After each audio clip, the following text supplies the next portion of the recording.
Assalamualaikum warahmatullahi wabarakatuh. Saya Tami Salsabila dengan NRP 1840101193. Di sini saya akan menjelaskan beberapa materi dari bab 15 yaitu evaluasi strategi dan kinerja. Tujuan dari bab 15 yaitu yang pertama mengevaluasi strategi, menjelaskan model return on equity, mengukur kinerja bisnis, menganalisis rasio dan kinerja, menggunakan rasio sebagai sebuah sistem, melakukan analisis Camel untuk perbankan, menggunakan matriks arah strategik dengan DMIC, Total Quality Management, Six Sigma, dan ISO 9001, dan Balance Scorecard. Evaluasi strategi dan kinerja. Posisi perusahaan dalam industri yang pertama yaitu rencana bisnis yang efektif harus mendefinisikan secara jelas di mana posisi perusahaan hari ini dan posisi yang diinginkan 3 tahun atau 5 tahun yang akan mendatang. Strategi yaitu cara pemimpin berbisnis perusahaan merealisasikan filosofinya. Dengan audit strategi, perusahaan menguji asumsi-asumsi yang dibutuhkan untuk bersaing di dalam pasar.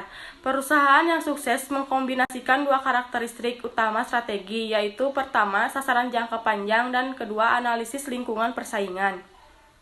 Evaluasi strategi dan kinerja posisi perusahaan dalam industri yang kedua, yaitu mempunyai daya tarik industri, sangat berhubungan dengan struktur dari industri tertentu dan arah kompetensi industri yang telah beroperasi. Secara tradisional, dua faktor penting dalam menentukan daya tarik tersebut adalah ukuran industri dan tingkat pertumbuhannya. Daya tarik industri dapat diukur secara kuantitatif menggunakan 10 kriteria. Beberapa kriteria untuk mengukur daya tarik industri. Yang pertama itu ada ukuran segmen industri. 2. Tingkat pertumbuhan rata-rata dalam 5 tahun mendatang. Yang 3. ROI 5 tahun yang lalu. Keempat, persaingan antara pesaing dalam segmen ini. Kelima yaitu daya tawar pembeli. Keenam, daya tawar pemasok. Ketujuh, peluang kemajuan teknologi. Kedelapan, hambatan masuk. Kesembilan, hambatan keluar. Dan kesepuluh, substitusi produk. Evaluasi strategi kinerja posisi perusahaan dalam industri yang ketiga, yaitu posisi daya saing perusahaan dapat diklasifikasikan dalam 5 kompetensi utama dan 4 fungsi pendukung. Kompetensi utama yaitu logistik inbound, operasi, logistik outbound, penjualan pemasaran, dan juga jasa. Fungsi pendukung yaitu infrastruktur, manajemen, sumber daya manusia, pengembangan teknologi, dan pembelian. Dengan menggabungkan dua analisis daya tarik industri dan daya saing relatif, dapat diperoleh kerangka dasar untuk analisis strategik, yaitu metrik kekuatan bisnis atau MKB.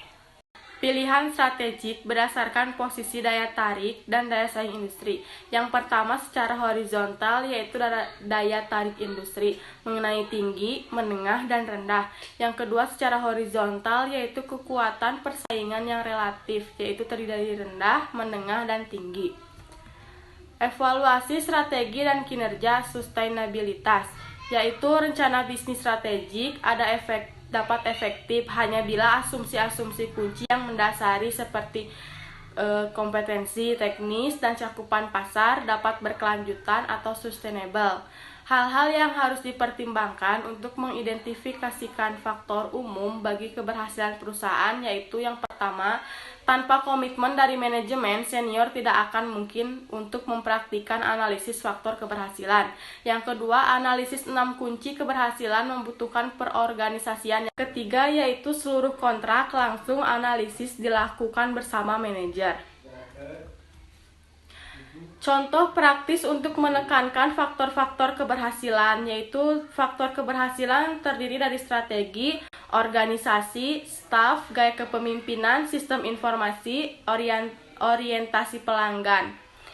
Yang pertama yaitu ada permulaan, kedua ada ekspansi, yang ketiga ada konsolidasi, yang keempat pertumbuhan, dan kelima integrasi.